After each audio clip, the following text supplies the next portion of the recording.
بسم اللہ الرحمن الرحیم۔ السلام علیکم۔ جی ساکی چشمے ساکی کے ساتھ حاضر ہیں۔ ناظرین آج 14 اگست 2021 کا دن ہے اور رات کے 9 بجے۔ ناظرین آپ سب کو سیلاب کی تازہ ترین صورتحال سے آگاہ کرتا ہوں۔ آپ سب کو جشن آزادی مبارک۔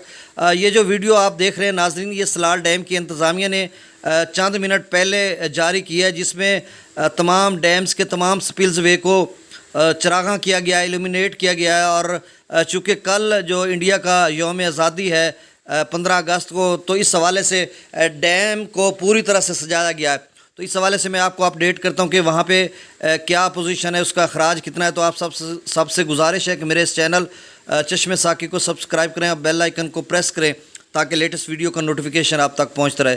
تو ناظرین کچھ دوستوں نے اس حوالے سے، میں صبح سے بیزی تھا چونکہ جشن آزادی کے حوالے سے، تو بہت سارے دوستوں نے مجھے کالز کی ہے، تو اس حوالے سے وہ کہتے تھے کہ شام کی آپ کی اپڈیٹ نہیں ہے۔ تو میں نے کہا 10 ستمبر تک آپ کو اپڈیٹ کرتے رہیں گے، تو میں اپڈیٹ کر دیتا ہوں۔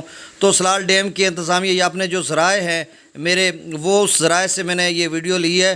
اور وہ ذریعہ کیا کہ لوگ مختلف باتیں کرتے ہیں کہ آپ کے ذریعے کو دیکھیں۔ جے کے جو نیوز اپڈیٹ ہے، لیٹسٹ اپڈیٹ ہے، وہاں کے مختلف فیس بک کے پیجز بھی بنے ہیں۔ اس کے علاوہ ہمارے پاس ان کے لینڈ لائن نمبرز بھی ہیں، اور بھی بہت سارے ذرائع۔ ڈیجیٹلائزیشن کا دور ہے، گلوبلائزیشن کا دور ہے، تو ہمارے پاس بہت ذرائع ہیں۔ تو ناظرین آپ دیکھ سکتے ہیں کہ وہاں پر پانی کا اخراج بالکل نارمل ہے، اور تمام جو دریا ہیں نارمل بہہ رہے ہیں۔ سلال ڈیم پہ بھی پانی کی جو اخراج ہے بالکل نارمل ہے، کہیں بھی کوئی سیلابی صورتحال نہیں ہے۔ سندھ میں، راوی میں، ستلج میں اور جہلم میں